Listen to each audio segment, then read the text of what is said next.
गोविंदाय नमो नमः। जय श्री कृष्ण चैतन्य प्रभु नित्यानंद श्री अद्वैत गदाधर शिवासादि गौर भक्त वृंद।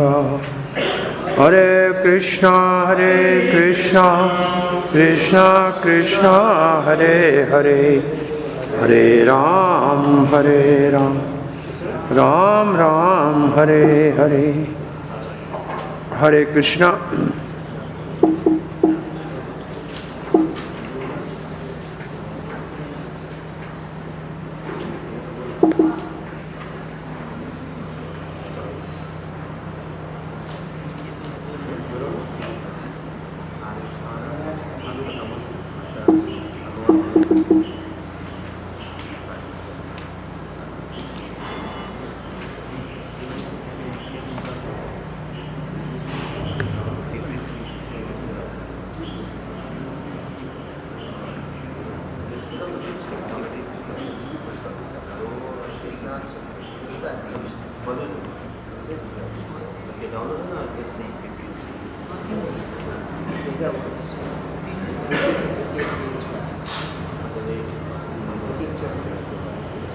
हरे कृष्ण।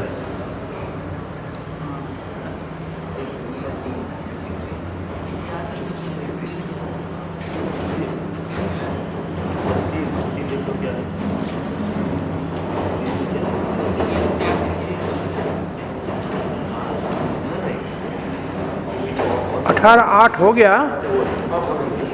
ओके। हरे कृष्णा।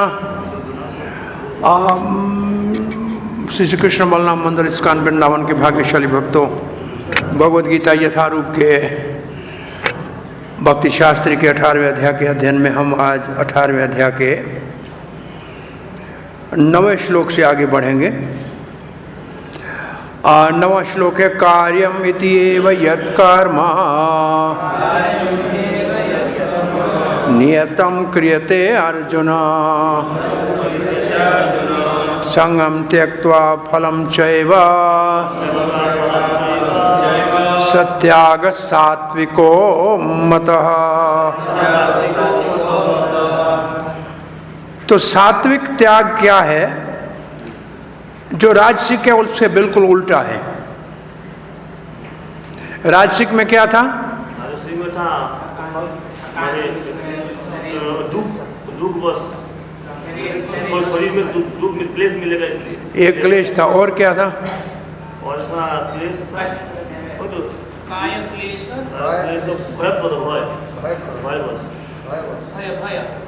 भय और भय था।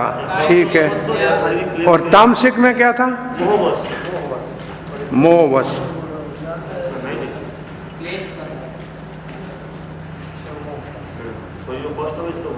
और उत्तम त्याग कौन सा था? उत्तम त्याग फल का त्याग,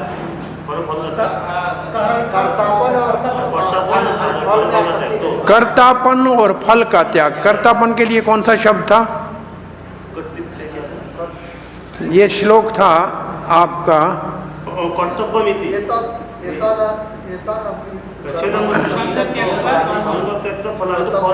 हाँ। तो ये 6 वाला श्लोक है। इसमें कर्तापन के लिए कौन सा शब्द था?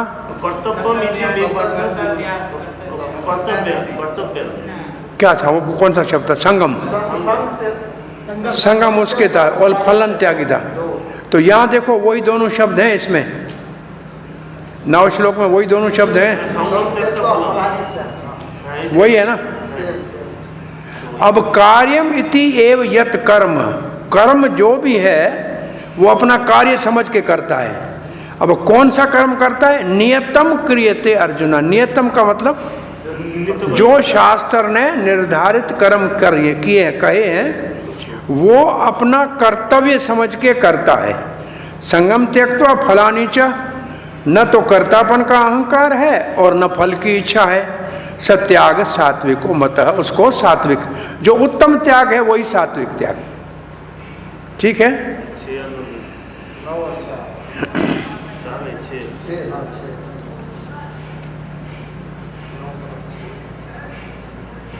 तो ये सात्विक है। ठीक है। प्रभुपाद जी क्या लिखते हैं?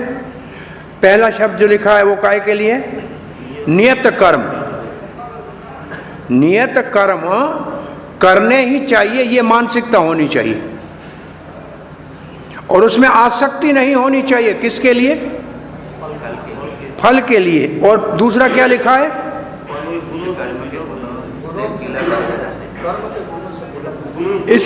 इसका अर्थ क्या है? कर्तापन नहीं होना चाहिए। मैं करता हूं ये मानसिकता नहीं होनी चाहिए, ये इसका अर्थ है।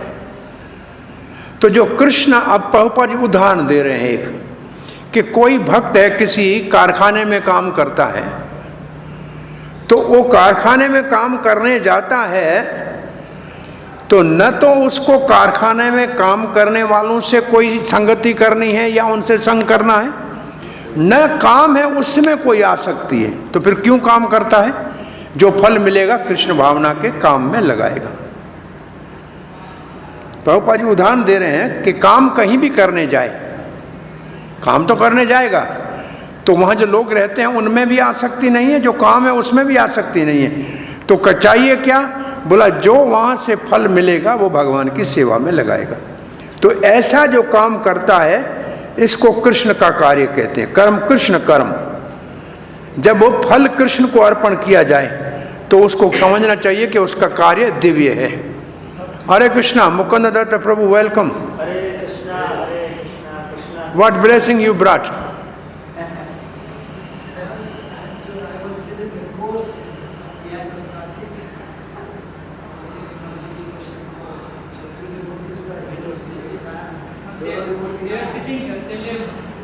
चले गए।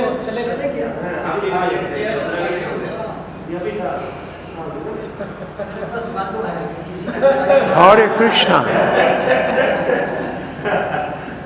What is this? मधु। बहुत अच्छा।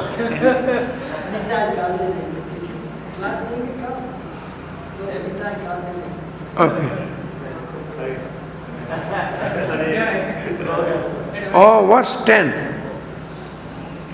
न द्वेष्टे अकुशलम कर्म कुशले नानुसज्जते त्यागी सत्व समाविष्टो मेधावी चिन् संशय। न द्वेष्टे अकुशलम कर्म, ऐसा कार्य है जो कुशल नहीं है, मतलब अच्छा नहीं है, उससे तो द्वेष नहीं करता है। अब उदाहरण क्या दिया है? जैसे सर्दी में नहाना है, ये तो बहुत कठिन है, लेकिन उससे द्वेष नहीं करता है। बोला अच्छा क्या है? दूसरा, कुशले नानु सज्जते, जो अच्छा कार्य है उसमें कोई ज्यादा आसक्ति नहीं है। बोला क्या? बोला गर्मी में नहाना है तो सभी नहाना चाहते हैं। ऐसे उदाहरण दिया है बलदेव विद्याभूषण ने। कुशल का अकुशल का सर्दी में स्नान और कुशल का गर्मी में स्नान, ये उन्होंने उदाहरण दिया है। और वैसे भगवत गीता का उदाहरण देखें तो अर्जुन क्या काम कर रहे हैं? मारने का काम कर रहे हैं। काम तो अकुशल है पर उसमें कोई द्वेष नहीं है। और कहीं कोई अच्छा काम करना है उसमें कोई आसक्ति नहीं है। इन दोनों से ऊपर उठा हुआ है। पहली बार तो अच्छे और बुरे दोनों कामों में न बुरे काम से द्वेष है, न अच्छे काम में आसक्ति है। त्यागी सत्व समाविष्टो, उसका सात्विक त्याग है। हाँ, वो सतोगुण में है। ये मेधावी त्यागी है, इसको बुद्धिमान त्यागी मानना चाहिए, क्योंकि ये सत्व में स्थित है और ये सत्व में स्थित है और ये मेधावी है। मेधावी है, मेधा कहते हैं बुद्धि को।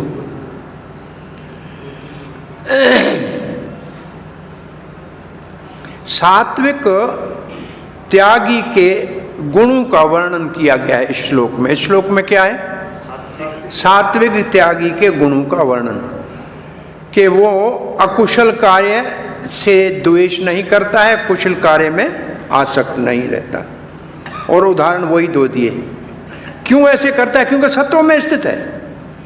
सत्व में स्थित है तो सत्व में क्या होता है? बुद्धि निर्णायक होती है। सत्व गुण का प्रभाव बुद्धि के ऊपर होता है और बुद्धि का काम है विवेक से निर्णय करना, सही क्या है गलत क्या है। तो इसलिए क्योंकि वो बुद्धि के निर्णायक बुद्धि वाला सत्व में स्थित है, इसलिए उसको मेधावी कहते हैं। वो मेधावी है। और उसका दूसरा एक श्लोक में क्या उसका गुण है? देखो, छिन्न संशय है। इसका मतलब सारे संशय उसके समाप्त हो गए। अब उसके मन में कोई भी दुविधा नहीं है कि ये ठीक है या वो ठीक है। उन्होंने जो रास्ता लिया है आत्म साक्षात्कार का, उसी को सब कुछ समझता है। तो छिन्न संशय, जो चीजें जैसे हैं उसको समझने वाले को सात्विक वृत्ति कहते हैं। ये सात्विक त्यागी है। तो ये सात्विक त्यागी के गुण प्रभुपाद जी लिखते हैं, कृष्ण भावना में जो व्यक्ति है वो सात्विक गुण से सुशोभित है, ऐसे समझ लीजिए। वो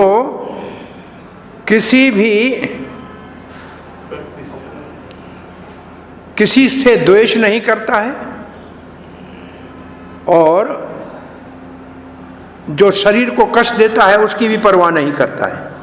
क्या लिखा है? पढ़िए पहली लाइन।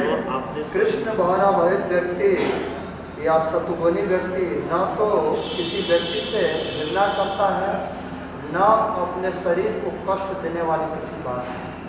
न अपने शरीर को कष्ट देने वाले किसी बात से, मैंने कोई कुछ बोल दिया, मैंने कोई खराब वचन बोला, उससे दुखी नहीं होता, दुखी नहीं, उसको घृणा नहीं करते। अच्छा, ये कुशल और अकुशल की परिभाषा लिखी है प्रभुपाद जी ने। कुशल का मतलब है कि कोई अकुशल बात करे, शरीर के लिए कोई बुरा कहे या उससे कोई प्रभावित नहीं होता, ये हुआ अकुशल। वो सही जगह पे काम करता है, सही समय पे काम करता है और नहीं डरता है कि कार्य में कोई कठिनाई आएगी या मुश्किल आएगी। ये भी अकुशल की ही परिभाषा है। ऐसा व्यक्ति दिव्य स्थिति में समझना चाहिए, उसकी बुद्धि जो है संशय से ऊपर उठी है, कर्म के विषय में उसको कोई संशय नहीं है।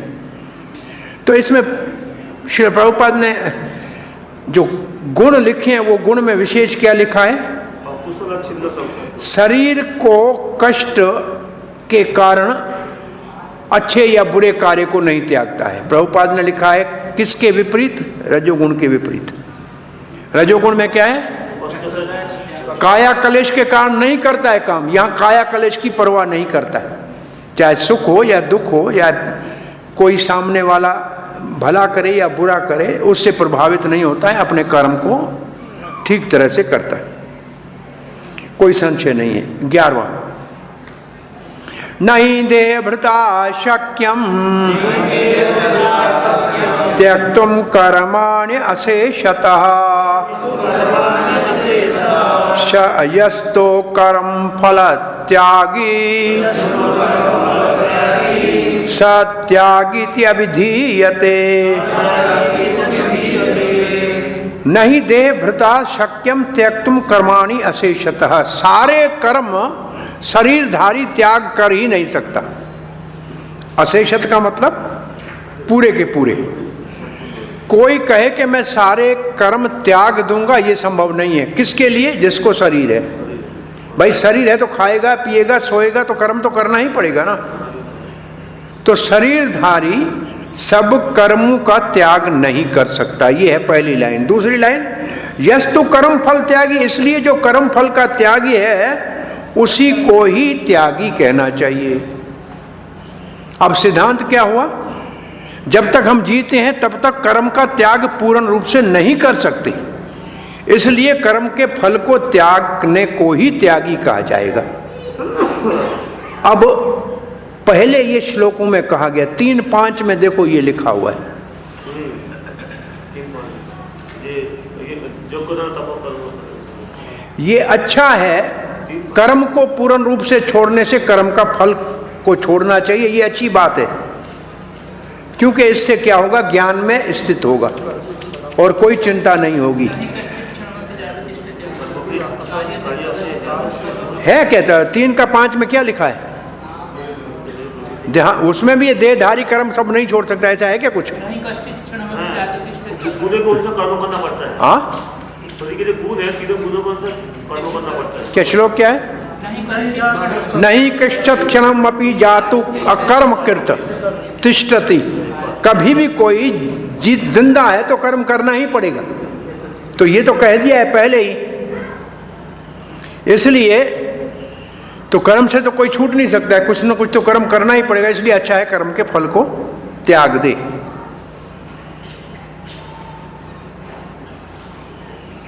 तो व्यक्ति जिसने कर्तापन का विचार छोड़ दिया है और फल की इच्छा त्याग दी है, उसको सारे कर्म अपनी जो शक्ति है उसके साथ करने चाहिए। क्यों? ज्ञान प्राप्त करने के लिए, क्योंकि ये प्रसंग जो है ये ज्ञान का है, ये भगवान का निर्णय है। श्रील प्रभुपाद लिखते हैं भगवत गीता में ये कहा क्या लिखा है, कभी भी कोई कार्य नहीं छोड़ता है। ये है 3-5, ये जो लाइन है, ये जो पहली लाइन है प्रभुपाद ने लिखा है, ये 3-5 है ना, नहीं कश्चित अकार्य से जो श्लोक है 3-5 के। अब प्रभुपाद लिखते हैं इसलिए कर्म कृष्ण के लिए करना चाहिए, न कि फल की इच्छा के भोग के लिए। सब कुछ भगवान को अर्पण कर जाना चाहिए, तभी तो उसको त्यागी कहा जाएगा, सन्यासी कहा जाएगा। अब प्रभुपाद जी उदाहरण देते हैं, हमारे कृष्ण भावना अमृत संघ में बहुत से ऐसे सदस्य हैं, बहुत परिश्रम के साथ जाते हैं, अपने कार्यालय में काम करते हैं, किसी कारखाने में काम करते हैं या किसी अन्य स्थानों में काम करते हैं, परंतु जो धन उनको मिलता है वो संस्था की सेवा में लगा। ऐसे उन्नत आत्माएं वास्तव में सन्यासी हैं, वास्तव में त्यागी हैं। प्रभुपाद ने लिखा है वो वास्तव में त्यागी है और वही सन्यास के स्तर का जीवन जी रहा है, ऐसे समझना चाहिए। तो इसलिए यहां सिखाया है कि अपने कर्म फल को कैसे त्यागना चाहिए और किसके लिए फल को त्यागना चाहिए। त्यागना चाहिए भगवान के लिए। कैसे त्यागना चाहिए? काम करके उसका फल भगवान को अर्पण करना चाहिए। प्रभुपाद ने सीधा उदाहरण दिया है कि हमारे भक्त भी ये कार्य करते हैं। जैसे आप जाएंगे, अभी बुक डिस्ट्रीब्यूशन में पैसे तो आएगा, लेकिन भगवान का है, तो ये कार्य तो कर रहे हैं, लेकिन फल भगवान को दे रहे। 12वां श्लोक, ये पहला विभाग पूरा होगा। अनिष्टम इष्टम मिश्रम च त्रिविधा कर्मणः फलम भवत्यत्यागिनां प्रेत्या न तो सन्यासिनां क्वचित्। प्रेत का अर्थ क्या है? प्रेत्य का अर्थ क्या है? देखो प्रेत्य को समझो, प्रेत्य किसको कहते हैं? मरने के बाद प्रेत बनने से प्रेत्य को समझना चाहिए। प्रेत्य क्या है? हाँ, अनिष्टम इष्टम मिश्रम च। अनिष्टम का मतलब जो पसंद नहीं है, जैसे नरक में जाना। इष्टम का मतलब जो पसंद है, जैसे स्वर्ग में जाना। और मिश्रम का मतलब जहाँ दुख और सुख दोनों है। नरक में दुख है, स्वर्ग में सुख है, और धरती के ऊपर मानव बने तो दुख और सुख दोनों है। तो ये है त्रिविध कर्मण फलम। ये 3 प्रकार के, किसी भी कर्म के ये 3 फल है, या नरक में जाएगा, या स्वर्ग में जाए, या धरती पे आए। इसका अर्थ ये हुआ। अनिष्टम का मतलब नरक, इष्टम का मतलब स्वर्ग, और मिश्रम का मतलब पृथ्वी। भवती अत्यागी नाम प्रेत्य। जो अत्यागी है, इसका मतलब जिसने त्याग नहीं किया है, मरने के बाद उसको ये तीनों में से कोई एक तो भोगना ही पड़ेगा। अच्छा किया होता स्वर्ग में जाएगा, बुरा किया तो नरक में जाएगा। और अब आपसे पूछा जाए कि अच्छा करने वाला पहले आप पढ़ के आए हैं कुछ अध्यायों में, तो कौन सा स्वर्ग में जाएगा, कौन सा नरक में जाएगा? ऊर्ध्व गच्छन्ति सत्त्वइष्टा मध्य तिष्ठन्ति राजसा जगन गुण वृद्धि अधो गच्छन्ति तामसा। सतोगुण वाले ऊपर जाते हैं, रजोगुण वाले पृथ्वी पे, तमोगुण वाले नरक में जाते हैं, ऐसे समझ लीजिए। न तो सन्यासी नाम क्वचित, परंतु जिसने पूर्ण त्याग किया है वो, उसको ये तीनों फल भोगने नहीं पड़ेंगे। तो यहां क्या है? तुलना है। फल है तीन, किसके लिए? अत्यागी के लिए। कब? मरने के बाद। और जो त्यागी है उसके लिए नहीं है ये, क्योंकि वो तो ज्ञान है, मुक्त होगा, भगवान के पास जाएगा। ठीक है, ये श्लोक समझ में आया?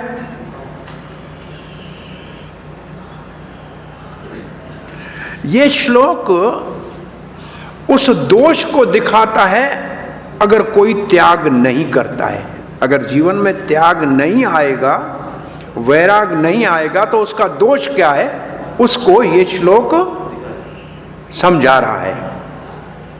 जो त्याग नहीं करेंगे, जैसे मैंने समझाया है, भगवान कहते हैं अत्यागी नाम है, मरने के बाद प्रेत 3 प्रकार का फल मिलेगा। अनिष्टम नरक में दुख भोगेंगे, इष्टम स्वर्ग में सुख भोगेंगे, अथवा धरती के ऊपर आएंगे, मिश्रम कर्म मानव जन्म में भोगेंगे। परंतु जो त्यागी है उसको ये नहीं भोगने पड़ेंगे। क्यों? क्योंकि वो मुक्त हो जाएगा ज्ञान से, क्योंकि उसके कर्म ही ज्ञान में परिपूर्ण हो जाएगा। उसका निष्काम कर्म ज्ञान में स्थित हो जाएगा और ज्ञान उसको मुक्त कर देगा। ये है वास्तविक त्याग का फल, ये है वास्तविक त्याग का फल। प्रभुपाद लिखते हैं कृष्ण भावना भावित व्यक्ति ज्ञान के स्तर पे, कौन से ज्ञान के स्तर पे? भगवान श्री कृष्ण से हमारा क्या संबंध है, उस स्तर तक से कार्य करता है, इसलिए सदा ही मुक्त है। इसलिए उसको न तो दुख भोगना न सुख भोगना, मरने के बाद कुछ भी उसके लिए नहीं है। इतना ही प्रभुपाद जी ने लिखा है। अब दूसरा विभाग शुरू होता है। 13 से 18 श्लोक जो 13 से 18 अध्याय जो है ज्ञान का विभाग जो है, उसका सारांश ये 13 से 18 श्लोक तक चलेगा। तो इसका अर्थ है अब जो श्लोक आ रहे हैं वो ज्ञान कर्म से जो ज्ञान प्राप्त होता है उसके विषय में है। तो ज्ञान कैसा होगा, कर्म कैसे करें ज्ञान के स्तर पे? इसका अर्थ यह है कि समझदार व्यक्ति कर्म कैसे करता है अथवा कर्म को कैसे जानता है। पंचेतानि महाबाहो कारणानि निबोध में, सांख्य है कृताने प्रोक्ताने, सिद्ध्य सर्व कर्मणाम। पंचेतानि का मतलब 5। महाबाहो अर्जुन को संबोधन है, शक्तिशाली अर्जुन का। कर्माणि निबोध में, मैं आपको अब समझाता हूं। कारण है किसी भी कर्म के 5। कोई भी कार्य कभी भी कोई कहीं भी करे उसके 5 कारण होते हैं। ये बात ज्ञान के स्तर पे सब याद करो। हर कार्य के कितने कारण हैं? 5। बोला अब ये कहते हैं भगवान श्री कृष्ण, फिर देते हैं शास्त्र का प्रमाण। बोला कहां लिखे हैं? सांख्य कृताने प्रोक्तानि। सांख्या दर्शन जिसको ज्ञान कहते हैं, वेद कहते हैं। कृतानि प्रोक्तानि, सांख्य प्रोक्तानि का मतलब वेदांत में इसका वर्णन है। भगवान भी कह रहे हैं और फिर शास्त्र का प्रमाण भी दे रहे हैं। कोई बात कहे फिर गुरु बोल रहा है, शास्त्र का प्रमाण दे रहा है। बोला लाभ क्या होगा? सिद्ध्य सर्व कर्मणाम, इनसे सारे कर्मों की सिद्धि होती है। ये शास्त्रों का सार है। सिद्ध्य सर्व कर्म नाम का मतलब सारे कर्मों को सफल करने के लिए ये 5 कारण है। चक्रवर्ती पाद लिखते हैं, बोला कर्म कैसे, हाँ, कैसे कर्म करें कि उसका फल नहीं भोगना पड़े, ये प्रश्न उठाते हैं। कर्म करें और उसका फल न भोगना पड़े तो क्या करें?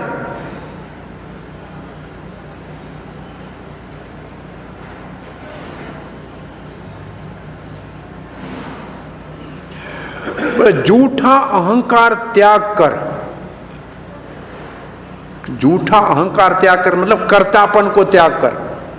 कैसे कर्म करना चाहिए ये भगवान अब 5 श्लोकों में समझाएंगे। तो यहां से 5 श्लोकों में, श्लोक नंबर 12 से 13 से 13, 14, 15, 16, 17, इन श्लोकों में 18 तक जो भगवान समझाएंगे कि अहंकार रहित कर्तापन के भाव को त्याग कर कर्म कैसे किया जाए कि उसका बंधन न पड़े। अब कहते हैं सिद्धि के लिए, सारे कर्मों की सिद्धि के लिए 5 कारण है। ये मेरे वचन है, भगवान कहते हैं, मैं कहता हूं, ये मेरी बात है। कृष्ण कह रहे हैं हर कार्य के 5 कारण है। फिर कहते हैं सांख्य, सांख्य भी यही कहता है। सांख्य का एक अर्थ लिखा है, क्षा का मतलब बोलना, सीधा बोलना, और सम्यक का मतलब परमात्मा के विषय में। एक अर्थ लिखा है परमात्मा के विषय में सीधा बोलना। बोले कौन बोलता है? तो सांख्य का दूसरा अर्थ लिखा है, वैदिक साहित्य में लिखा है, उसको सांख्य कहते हैं। बोला उसका उद्देश्य क्या है? कृतांते, इसका मतलब कर्मों के बंधन को मिटाने के लिए है। अब बलदेव विद्याभूषण लिखते हैं,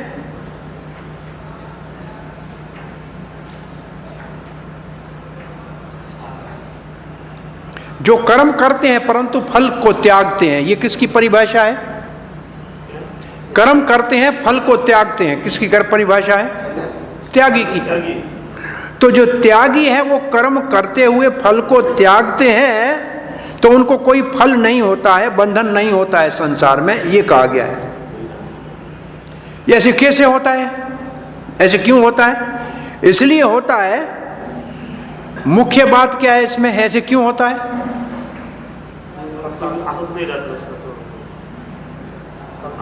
असंग रहता है। असंग रहता है किस बात में? कर्तापन में। मैं करता ही नहीं हूं, मैं करता नहीं हूं। ये वहां हमने एक शब्द क्या पढ़ा था? निरअहकार होकर। और उसी बात को लिखता है, कर्तापन से क्योंकि रहित है तो क्या हो गया? असंग है, तो इसलिए बंधन नहीं पड़ता। कर्तापन से मुक्त होने के कारण बंधन नहीं पड़ता। तो कौन करता है?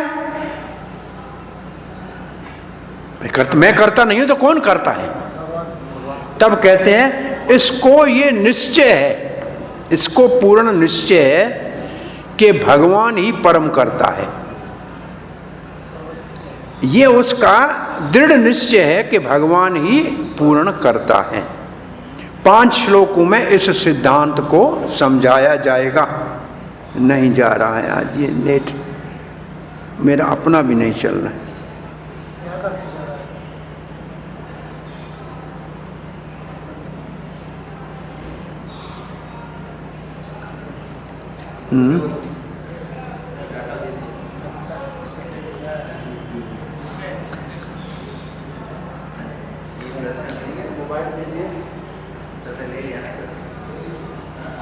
आया नहीं आया अभी? नहीं आ रहा है, ऐसे भी नहीं आ रहा है।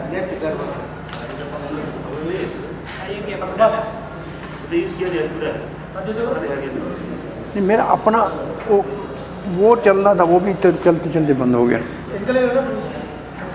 वो मेरा अपना है, वो भी है। हरे कृष्णा। तो 5 श्लोकों में इस सिद्धांत को समझाया जा रहा है। कौन सा सिद्धांत? कर्म करते हुए बंधन में नहीं पड़ी। और उसके लिए क्या समझा रहे हैं? हर कर्म के 5 कारण है। निबोध का मतलब है मुझसे सुनो, इससे सिद्धि प्राप्त होगी, कर्म में बंधन से मुक्त हो जाएंगे, हे महाबाहो। और भगवान इसके लिए प्रमाण क्या दे रहे हैं? सांख्य। इसका मतलब वैदिक साहित्य में इसका वर्णन है। तो इसको कैसे समझाया जाए?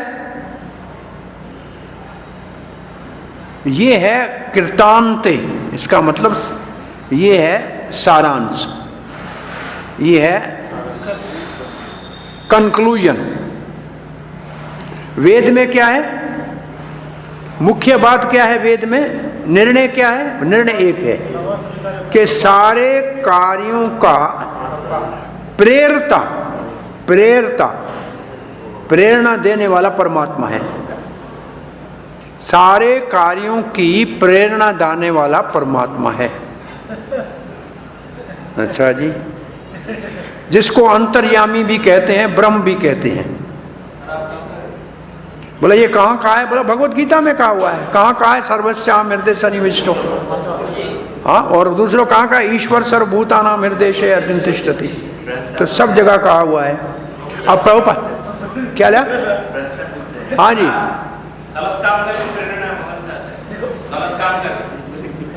गलत काम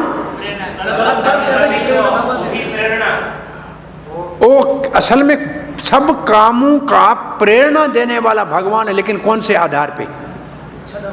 अब ये दूसरा है, कौन से आधार पे?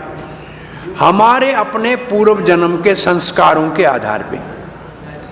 असल में हमारी इच्छा थी करेंगे ऐसे काम, लेकिन हमको भूल गया। भगवान सिर्फ याद दिलाएगा कि तुम्हें ये काला मुंह करना है। अब तो करो ना करो आपकी मर्जी है, ना करो तो बच जाओगे, करोगे तो फंस जाओगे। लेकिन प्रेरणा देने वाला भगवान है। नहीं चल रहा है अभी, चलो कोई बात नहीं। मेरा अपना फुल है, हरे कृष्ण, मेरा फुल है, क्यों नहीं चल रहा है?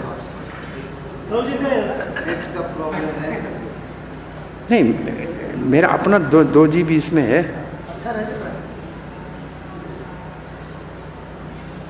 हरे कृष्णा कृष्णा कृष्णा हरे हरे, हरे राम राम राम।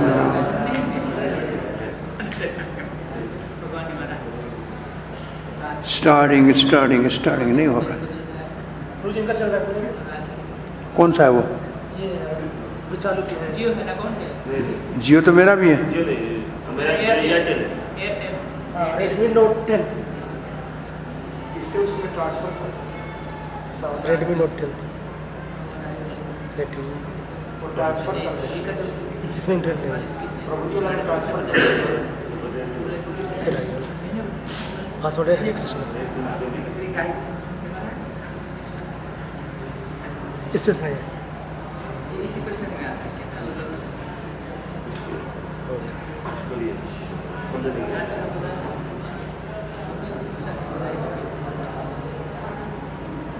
हुआ ना? पूरा ही है, मैं यूज़ किया नहीं। बिल्कुल किया नहीं यूज़, जो होगा होगा। नहीं, एयरटेल बाहर।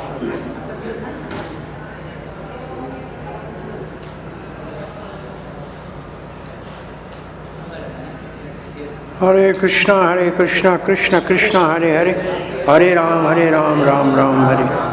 तो भगवान ने कहा मेरा मत ये है, लेकिन ये शास्त्र का भी प्रमाण है। प्रभुपाद जी ने भी यही लिखा है। आगे प्रभुपाद जी क्या लिखते हैं? अंत किसके वश में है सब कुछ? अंत तो गत्वा किसके वश में है? नहीं चल रहा। परमात्मा के गत लिखा है प्रभुपाद ने। देखो परमात्मा के, और फिर 15 में इस बात का वर्णन है। देखो आपने लिखा है। लेकिन उसके बाद जो लाइन लिखी है वो सबसे, वो ये लाइन पढ़ो राखल, ये लाइन पढ़ो 15 जहाँ लिखा है उसके नीचे क्या लिखा है? सबको भगवान कार्य में निश्चित रूप से लगाता है, बिना निश्चित कार्य में लगाता है, जो विशेष कार्य है। कैसे? उसके लिखा क्या है? पूर्व कर्मों के आधार पर। ये देखो मिल गया उत्तर। देखो लिखा है 15 की बात, ये लाइन पढ़ो, ये इसका उत्तर है आपके प्रश्न का।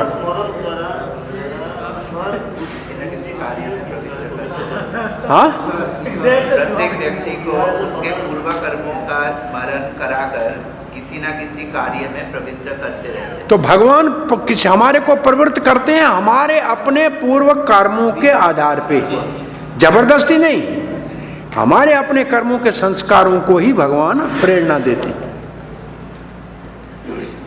और प्रभुपाद लिखते हैं इसलिए कृष्ण भावना भावित कृष्ण के ही निर्देश में कार्य करता है, इसलिए तो उसको कोई कर्म का फल भोगने की जरूरत ही नहीं है, न इस जन्म में न आने वाले जन्म में। अब 14वां जो श्लोक है ये याद करना चाहिए, सबको पता होना चाहिए सर। प्रश्न भी है इसके ऊपर। तो ये 5 कर्ता कौन से है? देखो, अधिष्ठानम तथा कर्ता, कर्णम च पृथिक विधम, विविधाश्च पृथिक चेष्टा, दैवम चैव अत्र पंचमम। 5 कारण है, अत्र पंचमम, ये है 5 कारण। कौन से? पहला है अधिष्ठान। अधिष्ठान कहते हैं अधिष्ठान, जिसका अध्यक्ष है। आत्मा किसका अध्यक्ष है? अध्यक्ष है शरीर का, तो अधिष्ठान का अर्थ है शरीर, और कर्ता का अर्थ है जीवात्मा। ठीक है, 2 तो हो गए। तीसरा है कर्ण, उसका मतलब है इंद्रियां। और जब इंद्रियां कहेंगे तो अंदर की इंद्रियां बाहर की दोनों गिननी पड़ेंगी। अंतःकरण मन भी समझना चाहिए। ठीक है, अब चौथा है हाँ, पृथक विविधाम हो गया। कर्णम च पृथक विधान, विविधाश्च पृथक चेष्टा। चेष्टा है प्राणों की शक्ति के द्वारा कोई काम करते हैं ना, उसके लिए जो ऊर्जा चाहिए, काम नहीं, क्योंकि काम के तो ये 5 कारण हैं। एक बात ये समझ लो कि ये चेष्टा का अर्थ कर्म नहीं है भाई, कर्म के 5 कारण हैं, तो ये 5 एक चौथा कारण है शक्ति, जिसके द्वारा कर्म किया जाए। तो शक्ति कहां से आती है? प्राण से, तो इसलिए प्राण है इसके लिए, नाना प्रकार के प्राण।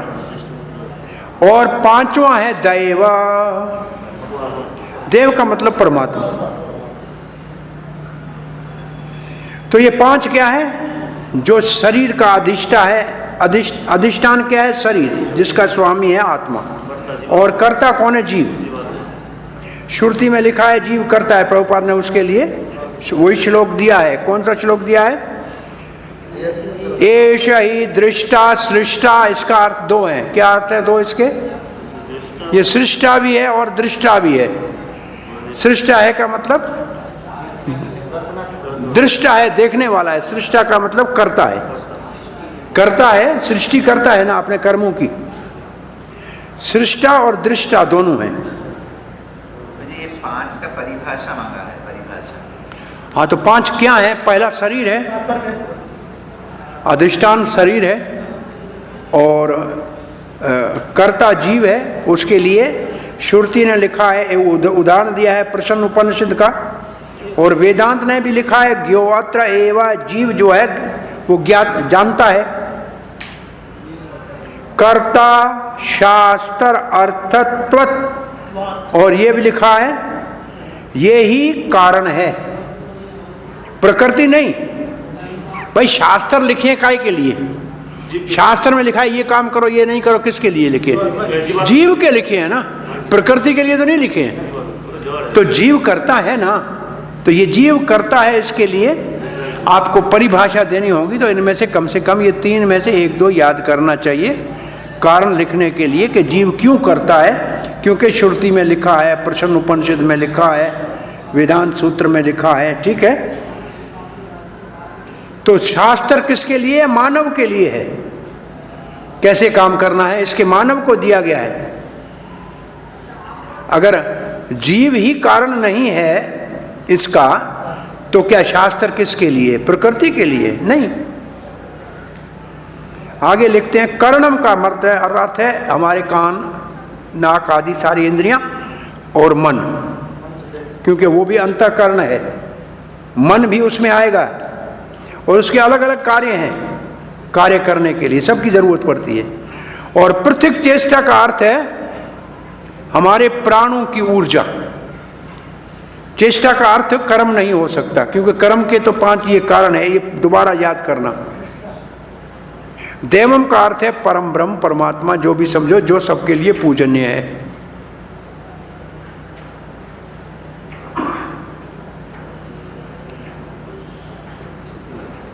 ये 5वां जो है देव, वो सारे कार्यों को संपूर्ण करने में मुख्य कारण है। इसका अर्थ है भगवान हरि अंतर्यामी मुख्य कारण है। मुख्य कारण कौन है? भगवान हरि अंतर्यामी।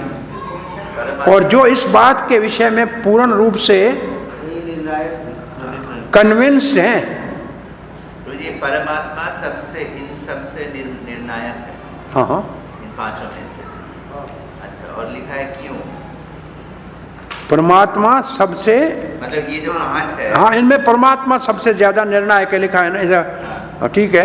क्यों? क्यों? क्योंकि तो सदस्यता क्यों? इसलिए कि क्यों? इसलिए कि किसने शरीर दिया? भगवान। इंद्रियां किसने दी? प्राण किसने दिया? लिखा है जो ये बात को ठीक तरह समझते हैं कि शरीर, इंद्रियां, प्राण और जीव ये सहायक है, कारण है। ये कैसे कारण है? ये सहायक कारण है, असिस्टेंट काज है, और भगवान इसका इनिशिएटर है। इनिशिएटर का मतलब प्रेरता है। भगवान प्रेरता है, ये सहायक है। ये सहायक है, भगवान प्रेरता है।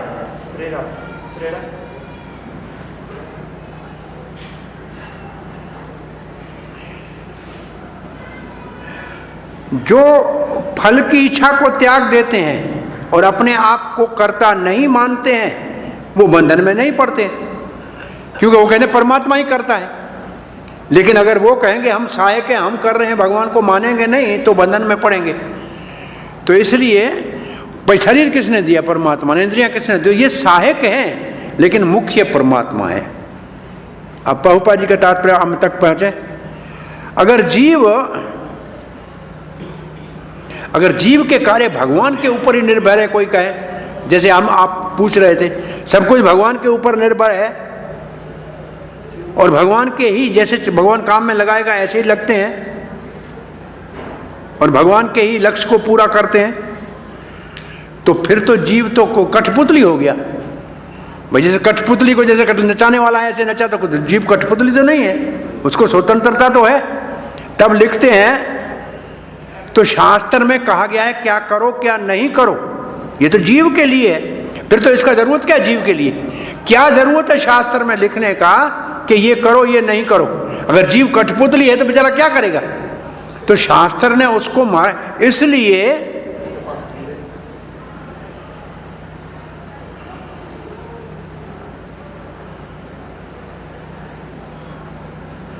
कोई अपनी बुद्धि से कार्य को शुरू ही नहीं कर सकेगा फिर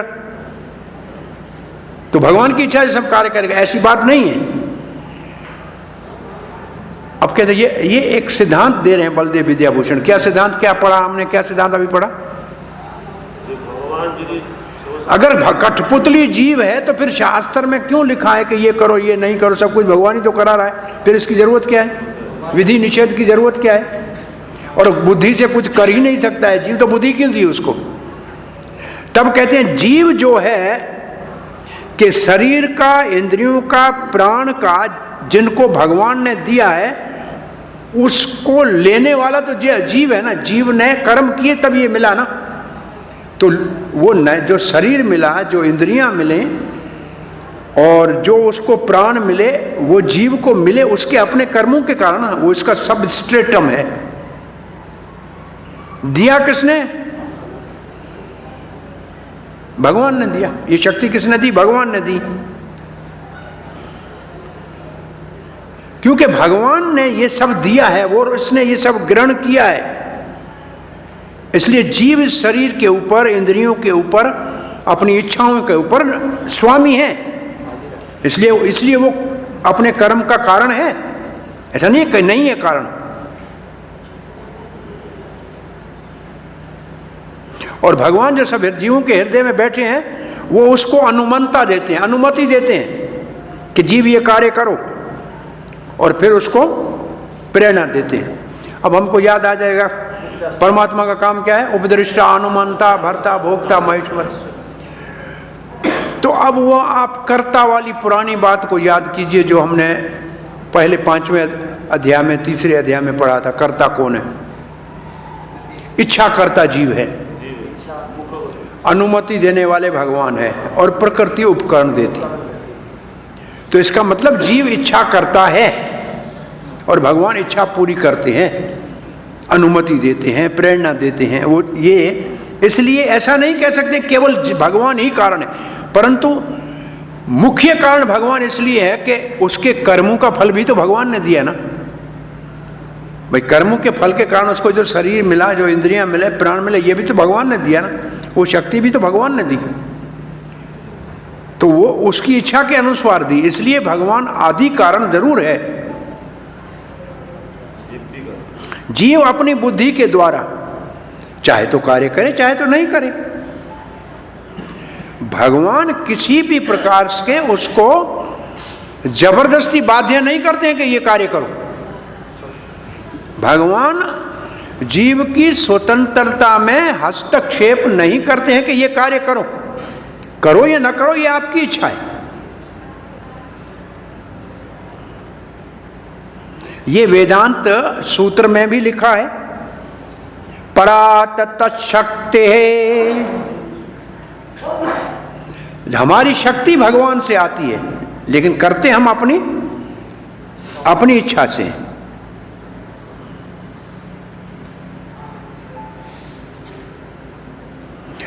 तो कोई कहे कि मुक्त जीव जो है उसकी तो इंद्रियां ही नहीं होती हैं, शरीर नहीं होता है, वो मुक्त है। तो क्या मुक्त जीव जो है वो करता नहीं है क्या? बोलो नहीं, क्यों नहीं है करता? उसकी अपनी आध्यात्मिक इंद्रियां होती हैं, आध्यात्मिक मन होता है, उसके द्वारा अपनी इच्छाएं पूरी करता है। तो ऐसा नहीं है कि मुक्त जीव भी करता नहीं है, कर सकता है। अब प्रभुपाद जी क्या लिखता है, आइए इससे अपने को तो इससे सारांश निकालना। ये तो हम एक भूमिका बना रहे हैं प्रभुपाद के तात्पर्य को समझने की। अधिष्ठान का अर्थ है शरीर, ये तो समझ में आ गया। और प्रभुपाद लिखते हैं आत्मा जो शरीर में है, जो कर्मों का फल है उसका कारण है, इसलिए वो भी करता है, अपने कर्मों का फल भोगता है, इसलिए वो करता है। तो अब वो क्या है? आत्मा क्या है? क्या लिखा है? ज्ञाता है और करता है। और इसके लिए श्लोक दिखा है वही सृष्टा और दृष्टा वाला, और फिर वेदांत सूत्र वाला भी वो करता, सब दोनों लिखे। ठीक है। काम करने के लिए जो करण है, करण का मतलब औजार, वो है इंद्रियां, ये भी समझ में आ गया। और फिर प्रयास, हर कार्य के लिए कुछ प्रयास चाहिए, परंतु सारे कार्यों का अंतिम आधार है परमात्मा की इच्छा, जो सबके हृदय में सुहृद के रूप में बैठे हुए हैं। उसकी इच्छा के बगैर पत्ता भी नहीं हिलता। परम भगवान परम कारण है। ऐसी परिस्थितियों में जो कृष्ण भावना में कार्य भगवान परमात्मा के रूप में उसके निर्देश में कार्य करता है, जो सबके हृदय में बैठा है, तो कभी बंधन में नहीं पड़ेगा। और जो कार्य जो कृष्ण भावना को पूर्ण करते हैं, वो अंत में किसी कार्य के लिए बाध्य नहीं होते, जवाबदार नहीं होते। सब भगवान की इच्छा के ऊपर है, परमात्मा के परम पुरुष भगवान की इच्छा के ऊपर है। अब इस प्रभुपाद के तात्पर्य से आपके इस प्रश्न का उत्तर क्या है? प्रभुपाद जी के तात्पर्य के आधार पे प्रश्न क्या है इसका? कर्म के 5 कारणों की सूची बनाइए। बच्चों बना दी, नाम लिखो। अधिष्ठान कहते हैं शरीर को, जीव को कर्ता कहते हैं, कर्ण कहते हैं इंद्रियों को, चेष्टा कहते हैं प्राण को या प्रयास को। इनकी परिभाषा लिखिए। परिभाषा लिखिए, तो ये काम इनके द्वारा होता है वो लिखिए, नाम लिख के उसकी परिभाषा करेंगे, ठीक है। और इनमें से कौन सा सबसे निर्णायक है और क्यों? सबसे निर्णायक है परमात्मा। अब वो क्यों है? क्योंकि उनकी इच्छा के बगैर कुछ नहीं होता है, उसी की अनुमति से सब कुछ होता है, वही प्रेरता है, वही प्रेरता है, वही अनुमंता है। और इसलिए कृष्ण भावना में भगवान के निर्देश से जो कार्य करेगा, और भगवान का निर्देश भक्त के लिए गुरु के माध्यम से होता है, तो कर्म के बंधन में नहीं पड़ेगा। ये आप अपना उसमें समझ से लिख सकते हैं कि भगवान कैसे हमको बताएगा मेरे लिए कार्य करो, गुरु के माध्यम से। तो जो गुरु के माध्यम से भगवान के कार्य में लगा है, वो कार्य कर्म के फल में बंधन में नहीं पड़ेगा। गुरु और शास्त्र भी जोड़ेंगे। हाँ, गुरु शास्त्र साधु सब आएगा। अब ये थोड़ा सा अच्छा, ये तो ठीक है, 15वां तो मुश्किल नहीं है। शरीरवान मनोभिर्यात् कर्म प्रारभ्यते नरः न्यायं वा विपरीतान् वा पंचयति तस्य हेतवः। अब ये प्रश्न उठता है कि काम के 5 कारण है, लेकिन काम होता किससे है? किसी भी काम के 5 कारण है, ये तो हम समझ गए। काम होता किससे है? तो 3 बातें लिखिए। किससे होता है? शरीरवान मनोभी, शरीर से कार्य होता है, वाणी से होता है और मन से होता है। तो कोई भी कार्य है, चाहे वो शरीर से हो या मन से हो या वाणी के हो, इन सब के कर्म प्रारभ्यते नर। कोई भी काम करेगा, किसी से भी करे, न्यायम वा विपरीतम वा, इसका मतलब शास्त्र में बताया हो या उसके विपरीत हो। क्या लिखा है? न्यायम का क्या अर्थ लिखा है? धार्मिक हो या अधार्मिक हो।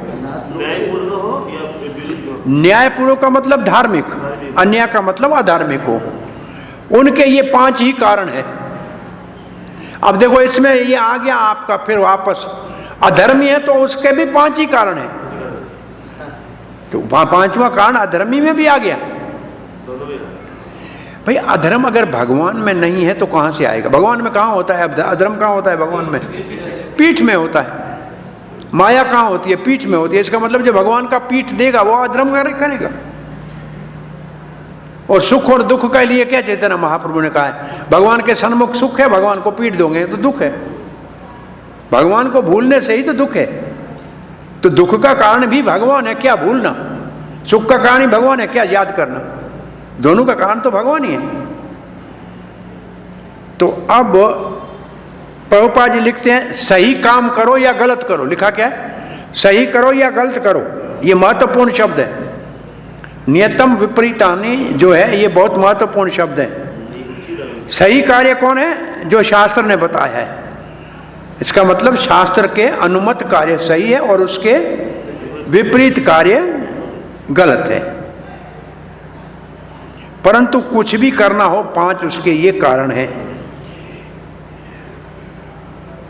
तत्रैवं सति कर्तारम् आत्मानं केवलतं तु यः पश्यति अकृत बुद्धित्वान् न स पश्यति दुर्मतिः। ये श्लोक कहता है जो 5 नहीं मानता है और अपने आप को ही मानता है कि मैं करता हूं, वो दुर्मति है, उसकी मति ठीक नहीं है, वो बुद्धिमान नहीं है। जो 5 कारणों को नहीं मानता है, अकेला अपने आप को मानता है। तत्रैवं सति कर्तारम, इनमें से जो अपने आत्मानम, अपने आप को केवल मैं ही कारण हूं ऐसे मानता है। पश्यति अकृत बुद्धित्वान, क्योंकि उसको ज्ञान नहीं मिला है, अज्ञानी है, अपने आप को देखता है। पश्यति आत्मानम केवलम करता, स न पश्यति, वो देखता नहीं है। ये इसका मतलब जिसकी ज्ञान चक्षु नहीं है वो अपने आप को कर्ता मानता है। इसका मतलब ये हुआ जिसको ज्ञान चक्षु नहीं है, इसका मतलब जो 5 कारणों को नहीं जानता है और नहीं मानता है, अपने आप को कर्ता मानता है, वो दुर्मति है, वो अज्ञानी है और उसके पास ज्ञान चक्षु नहीं है। इसका अर्थ तो ये हुआ ना, सरल अर्थ ये हुआ, इस श्लोक का हुआ ना। 5 कारणों को जो नहीं जानता है और नहीं मानता है, अपने आप को ही केवल कारण मानता है, वो अज्ञानी है, ज्ञान चक्षु नहीं है, दुर्मति है।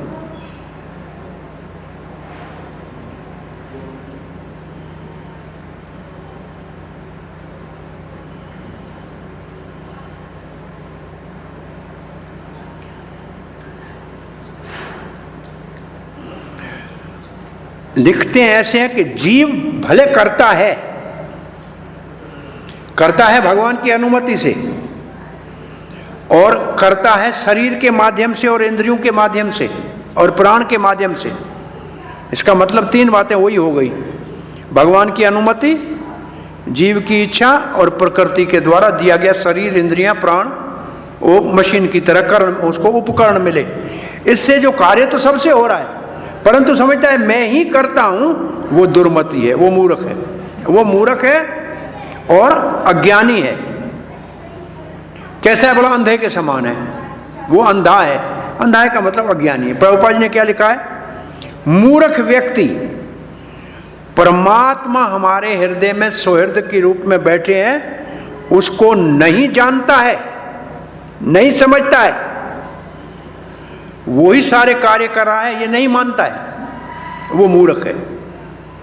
पहला प्रभुपाद जी सीधा क्या लिखते हैं? सुहृद परमात्मा हृदय में जो बैठा है वो ही सारे कार्यों का प्रेरता है, जो ये नहीं मानता है वो मूर्ख है। भले भौतिक कारण है, क्या जगह, जैसे जगह क्या है यहां लिखा है? शरीर। देखो इस प्रभुपाद के तात्पर्य में देखो, भले भौतिक कारण, कौन से भौतिक कारण? हाँ, पहला शब्द क्या लिखा है? स्थान। स्थान का क्या अर्थ हुआ? शरीर। फिर क्या लिखा है? कर्ता जीव। उसके बाद क्या लिखा है? चेष्टा। उसके बाद क्या लिखा है? करण। परंतु इन चारों के बाद आदि कारण तो, अंतिम कारण तो परमात्मा है, परम पुरुष भगवान। इसलिए 4 भौतिक कारण नहीं है, परंतु परम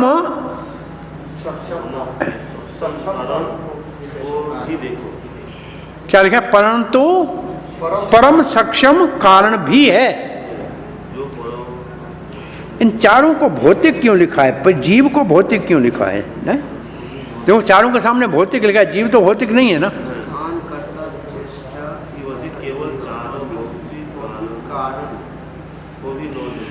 चार भौतिक कारण है, एक आध्यात्मिक कारण है।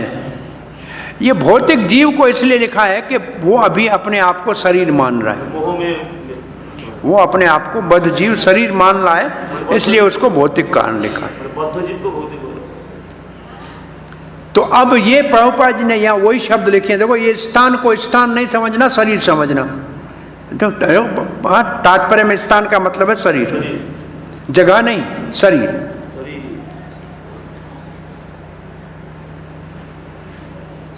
जो भगवान को नहीं देखता है कि भगवान प्रेरता है, वो वास्तव में, और मैं ही करता हूं ऐसे जो देखता है, करता है हम मन्यते, विमूढ़ करता है हम मन्यते, वही बात हो जाएगी। अब ये है सबसे 17वां श्लोक। यस्य नाहंकृतो भावो बुद्धिर्यस्य न लिप्यते हत्वापि सैमा लोकान् न हन्ति न निबध्यन्ति। यह तो श्लोक सीधा अर्जुन के लिए है। हंती का मतलब है इस युद्ध में मारने वाला, चाहे भीष्म हो चाहे को द्रोण हो, उनको मारने वाला भी मारने वाला नहीं कहेगा, कहा जाएगा। कब? इसका मतलब कर्ता जीव कर्म करके भी बंधन में नहीं पड़ेगा। कब?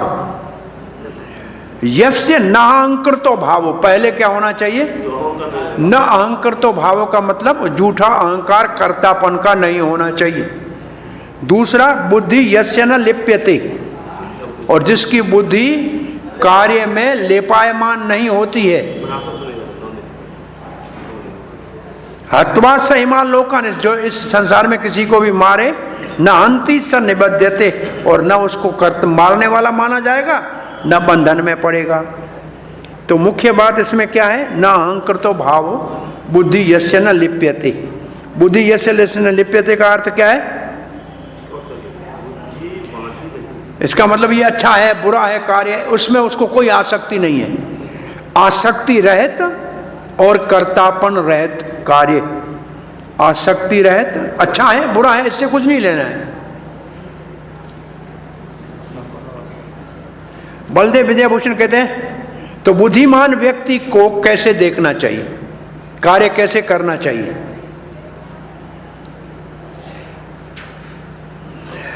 भाव का मतलब जिसको सोचने की भगवान ने शक्ति दी है, वो ये जान सकता है कि कार्य भगवान के ऊपर निर्भर है, तब वो कहेगा, कभी अहंकार नहीं करेगा कि मैं करता हूं।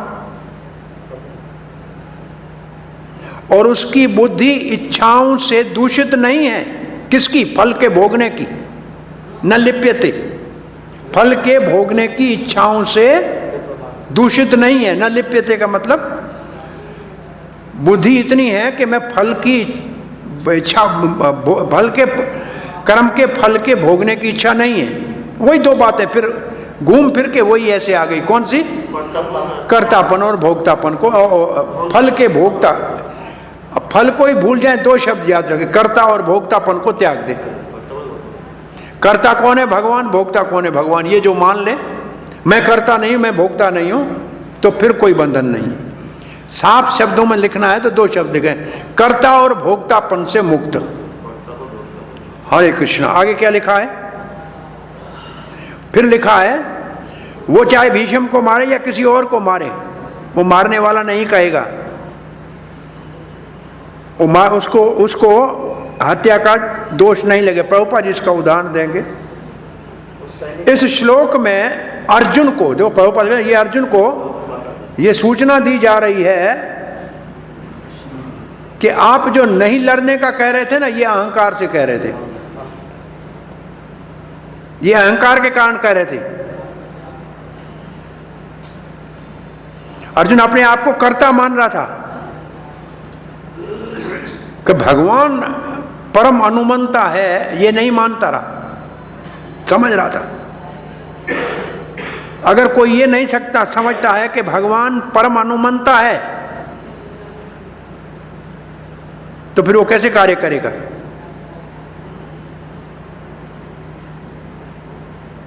अगर अपने आप को ही कार्य का कर्ता मानेगा या यंत्र मानेगा, मैं यंत्र हूं और भगवान अनुमंता है, ऐसे कोई मानेगा तो सही है। ये लिखा है क्या? मैं यंत्र हूं, भगवान अनुमंता है, भगवान परम अनुमंता है और मैं यंत्र हूं। ऐसा व्यक्ति कभी भी भ्रम में नहीं पड़ेगा, और ऐसे व्यक्ति के कार्यों का जो दायित्व है वो झूठे अहंकार से उत्पन्न नहीं होता है और भगवत रहित नहीं है,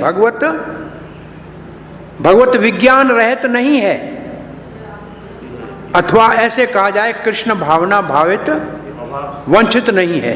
अब ये तीन शब्द लिखे हैं,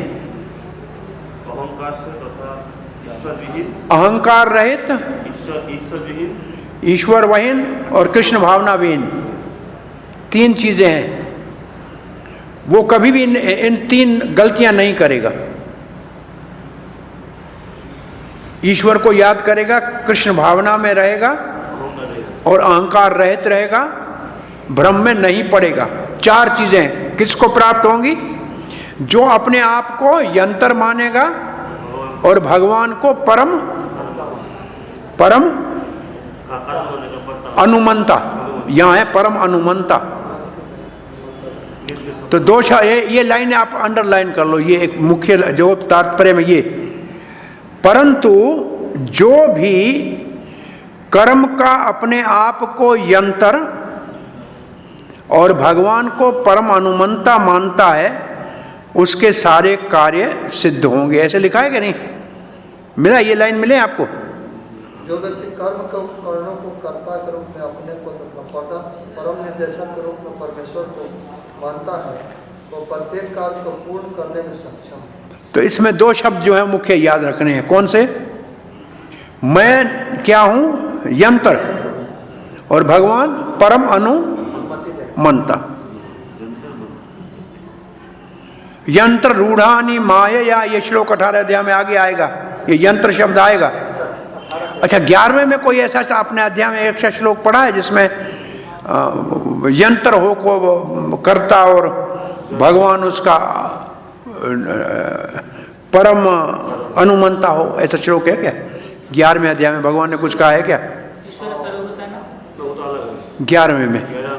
भगवान बोला ना कि आप ये आगे जो निमित्त मात्र भव सवय साचन। निमित्त मात्र, तुम केवल निमित्त मात्र बनो, काम मैंने सब कर दिया है। निमित्त मात्र भव सवय साचन। हे वीर अर्जुन, तुम केवल निमित्त मात्र बनो, कार्य सब मैंने पहले ही कर दिया है। ये इसका अर्थ है अर्जुन के, ये क्योंकि ये श्लोक अर्जुन के विषय में है ना, तो इस श्लोक को एक तो यहां से लगाना, कहां से मिलाना पड़ो, इसको मिलाओ कहां से? निमित्त मात्र भव अर्जुन। और दूसरा इसको मिलाओ 18वें इसी अध्याय के आगे एक श्लोक आएगा, यंत्र रूढ़ानी माया। ईश्वर सर्वभूतानां हृदयेषु अर्जुन तिष्ठति भ्रामयम् सर्वभूतानां यंत्र रूढ़ानी माया। तो ये जो श्लोक है, ये इसकी परिभाषा है। ब्रह्म संहिता से भी 5:35 भगवतम से वैसे तो बहुत मिल जाएंगे, लेकिन भगवत गीता के अंदर देखेंगे 2 जगह इस ये लाइनों के साथ 2 ये चीजें मिलेंगी। आ रहा है कुछ समझ में? क्या मुख्य बात समझे अभी? यहाँ कौन कर्म के बंधन में नहीं पड़ेगा? मैं यंत्र हूं, भगवान परम अनुमंता है, और मैं कार्य करूंगा भगवान की अनुमति से। और प्रभुपाद जी आगे उदाहरण देंगे, मेरे ख्याल यही इसी में देंगे। हाँ हाँ, सिपाही वाला उदाहरण ध्यान दिया होगा, है ना? बस सिपाही वाला उदाहरण पड़ा है। तो जो कृष्ण भावना में कार्य करता है, भगवान के निर्देश से कार्य करता है, वो किसी को मारता है तब भी मारने का उसको हत्या का दोष नहीं लगेगा, और वो कभी भी कार्य उसको बंधन में नहीं पड़ेगा। जैसे कि कोई सैनिक अपने सेनापति के आदेश से किसी को मारता है तो मारने का उसको दोष नहीं लगता, परंतु वही सैनिक अगर अपनी इच्छा से किसी को मारेगा तो उसके ऊपर कानूनी कार्रवाई होगी। तो उदाहरण क्या दिया? अब ये उदाहरण के साथ इसको समझें, ये उदाहरण के साथ समझें। और उस 5 कारणों में परमात्मा को सेनापति से कह के और जीव को उसका यंत्र कहो और भगवान अनुमंता है, तो फिर बंधन कोई नहीं है। ये क्या पूरे इन सब श्लोकों को मिला के फिर उत्तर लिखोगे तो और स्पष्ट समझ में आएगा, सिर्फ उसी एक श्लोक से समझ में नहीं आएगा। अब ये है सबसे मुश्किल श्लोक, इसको शुरू करते हैं, लेकिन इसकी कथा कल करेंगे। ज्ञानम ज्ञेयम परिज्ञाता त्रिविधा कर्म चौदना कर्णम कर्म कर्म करतेति त्रिविधः कर्म संग्रह। पहले ज्ञान, दूसरा किसको जानना चाहिए, और तीसरा जानने वाला। ज्ञान का मतलब तो ज्ञान हो गया भाई कोई चीज क्या है, और ज्ञेय का मतलब किसको जानना है, और परिज्ञाता का मतलब जानने वाला। भाई परिज्ञाता का मतलब ये 3 जो है चोदना का मतलब है नेम, शास्त्र का नेम है चोदना शब्द के लिए क्या शब्द लिखा है? नेम लिखा है? प्रेरणा हाँ, प्रेरणा और अनुप्रेरणा एक ही है, प्रेरणा का अर्थ समझाया। प्रेरणा क्या लिखा है? प्रेरणा प्रेरणा देना तो भगवान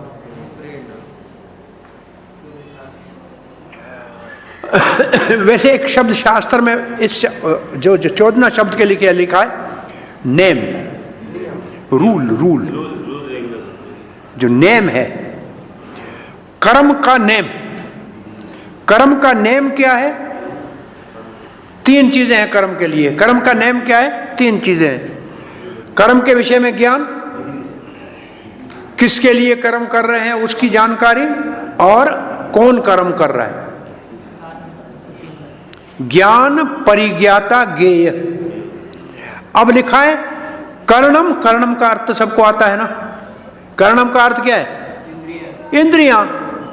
और कर्म जो कार्य, और कर्ता इति, कर्ता इति करने वाला। कर्ता इति का अर्थ है करने वाला, ऐसे ही है ना? 3 हो गया ना? इंद्रियां, करने वाला, और तीसरा क्या है? कर्म स्वयं। इसको कैसे समझेंगे? मैं करने वाला, काम क्या? पढ़ाना। इंद्री कौन सी? वाणी। तो कर्ण, बोलने वाला, मैं बोलने वाला, काम क्या कर रहा हूं? बोलने का। किससे कर रहा हूं? इंद्री से। 3 ये। और इसके लिए मेरे को जानना चाहिए कि मुझे क्या कहना है वो मुझे पता होना चाहिए। भाई ज्ञान क्या है पता होना चाहिए। किसको समझा रहा हूं? भाई स्टूडेंट की लेवल पे बात करनी है, कौन समझा रहा हूं? ज्ञान किसको? मैं हूं। ये मतलब 3 कारण है, 3 नेम है और 3 कारण है। त्रैविध कर्म संग्रह, त्रिविध त्रिविधा, ये किसी भी कार्य के ये 3 जो है क्या है? कर्म संग्रह।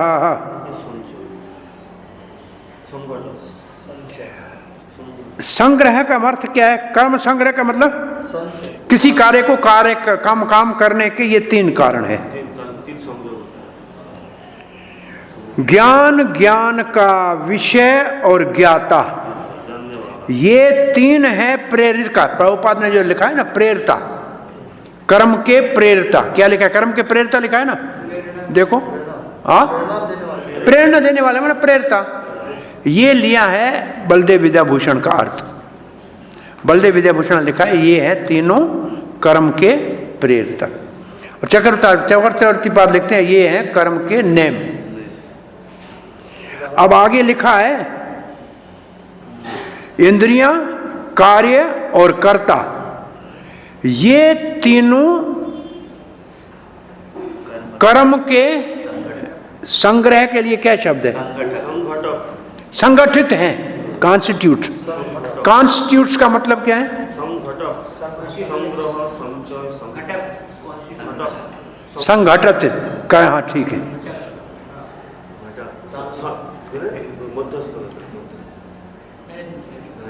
सारी में जगह ना तो दोनों बीच में रहते हैं। अब क्या है, इसके बाद थोड़ा सा ये इसका तात्पर्य थोड़ा टेढ़ा है, इसलिए आज नहीं बोलते, टाइम हो गया है।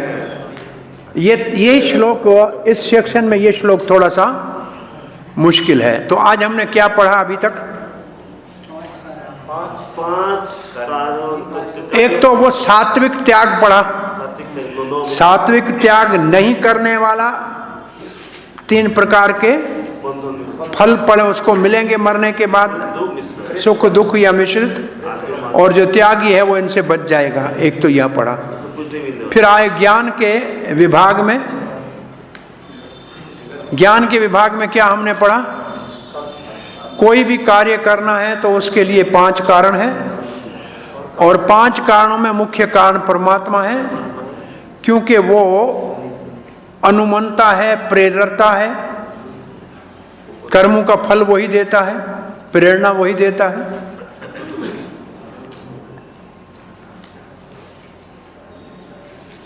और फिर हमने पढ़ा कि कर्म किससे होता है? कर्म किससे होता है? शरीर से, मन से, वाणी से। चाहे किसी से भी कर्म हो, उसके ये पांचों कारण हैं। और फिर क्या पढ़ा? जो अपने आप को केवल कर्ता मानता है और इन पांचों को नहीं मानता है, वो मूर्ख है, वो अज्ञानी है।